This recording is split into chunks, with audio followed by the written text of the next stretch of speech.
Hey everyone, it's the Eclectic Handyman here today with a quick fix on a slow running or a weak running faucet.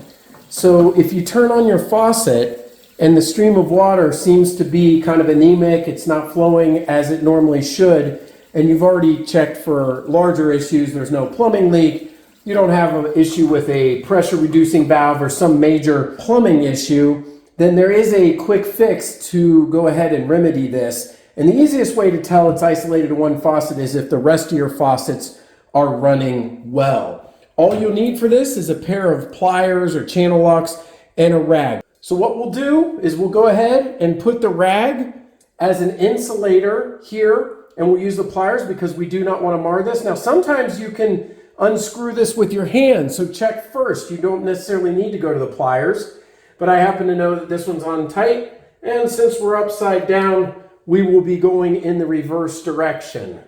So there we go. I can feel that it's loosened up. I take the aerator off, and there will be debris inside of here that is causing the restricted flow of the faucet. This one has a seal, so we'll just remember the order here, and we can take this apart and we can see if there's any debris. Now the way to do this is you don't want to run the water this way, you want to run it the opposite way, and you can already tell. Look how quickly that water's coming out and how nicely. So this aerator here has definitely got a clog in it. So I'm going to go ahead and just try to rinse it out and get any debris out that may be causing a restricted flow.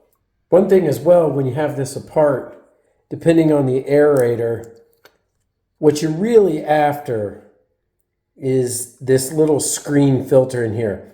This is typically what's getting dirty. And so you want to rinse that out again, as we've already done, just making sure that that's clear in there. We'll dry it out. You can blow it out there too, and just make sure. You could even use a little compressed air if you need to. We can drop it back in. Add that seal back in. I usually clean up in here just in case, making sure there's nothing here. This is not that old of a faucet. Put that back in. Again, you're coming from up top. It might seem counterintuitive, like you're loosening it, but you're actually tightening still. If you want to, you can go ahead and snug it up a little bit, but just gently. You don't need much. You can just hand tighten if you want. Just gonna give it a little snug.